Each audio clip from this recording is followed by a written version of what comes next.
And this is the final one, called Upward, the last one of the Aaron study. We're going to start by seeking God's word for truth as we read the following passage. In early spring, the people of Israel arrived in the wilderness of Zin and camped in Kadesh. While they were there, Miriam died and was buried. There was no water for the people to drink at that place, so they rebelled against Moses and Aaron. The people blamed Moses, saying, "We wish we had died in the Lord's presence with our brothers. Did you bring the Lord's people into this wilderness to die, along with all our livestock? Why did you make us leave Egypt and bring us here to this terrible place? This land has no grain, figs, grapes, or pomegranates. There's no water to drink." Moses and Aaron turned away from the people and went to the entrance of the tabernacle, where they fell face down on the ground. Then the glorious presence of the Lord appeared to them, and the Lord said to Moses, "You and Aaron must take the staff and assemble the entire community. As the people watch, command the rock over there to pour out its water. You will get enough water from the rock to satisfy all the people and their livestock." So Moses did as he was told. He took the staff from the place where it was kept before the Lord. Then he and Aaron summoned the people to come and gather at the rock. "Listen, you rebels," he shouted. "Must we bring water from this rock?" Then Moses raised his hand and struck the rock twice with his staff, and water gushed out. So all the people and their livestock drank their fill. But the Lord said to Moses and Aaron, "Because you did not trust me enough to demonstrate my holiness to the people of Israel, you will not lead them into the land I'm giving them." This place was known as the waters of Meribah because it was where the people of Israel argued with the Lord and where he demonstrated his holiness among them. While Moses was at Kadesh, he sent ambassadors to the king of Edom with this message: "This message is from your relatives, the people of Israel. You know all the hardships we've been through and that our ancestors went down to Egypt. We lived there a long time and suffered as slaves to the Egyptians. But when we cried out to the Lord, he heard us and sent an angel who brought us out of Egypt. Now we are camped in Kadesh, a town on the border of your land. Please let us pass through your country. We'll be careful not to go through your fields and vineyards. We won't even drink water from your wells. We'll stay on the king's road and never leave it until we have crossed the opposite border."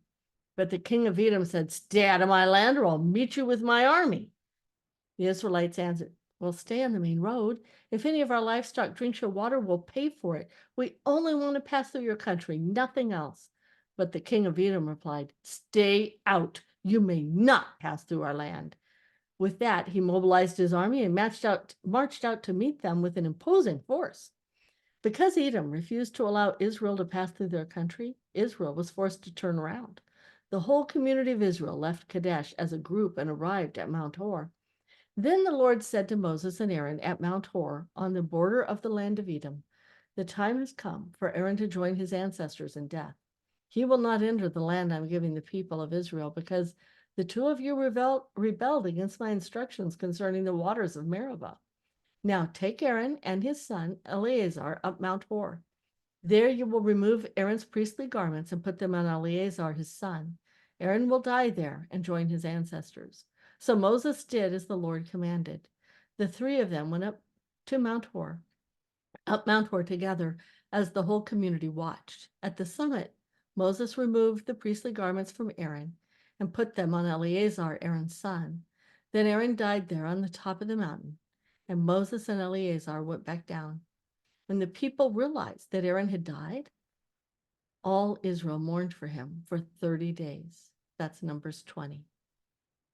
Describe the mood of the camp. What steps do Moses and Aaron immediately take? Compare the instructions God gave Moses and Aaron with what the two men actually do. Any conclusions? What instructions are given to Moses and Aaron when the whole community arrived at Mount Hor? Contrast Moses and Aaron's actions at this time with their previous actions. What reasons are given for Aaron's not getting it to enter the promised land? What evidence do you find that God kept his promise to Aaron about the priesthood being kept in his family? How would you characterize Aaron at the end of his journey? Now we're going to find God's ways for you who are called upward. What are some reasons we fail to follow instructions? How do you handle personal disappointments? God has not given us a spirit of fear and timidity, but of power, love, and self-discipline. So says 2 Timothy 1:7. When we believe in Jesus, what is available to us for navigating through life's dilemmas and disappointments? Time to stop and ponder. That is why we have a great high priest who has gone to heaven, Jesus, the Son of God. Let us cling to him and never stop trusting him. This high priest of ours understands our weakness, for he's faced all the same temptations we do, yet he did not sin. So come boldly to the throne of our gracious God. There we will receive mercy and we will find grace to help us when we need it. That's Hebrews 4:14 through 16. And that's the end of the Aaron section.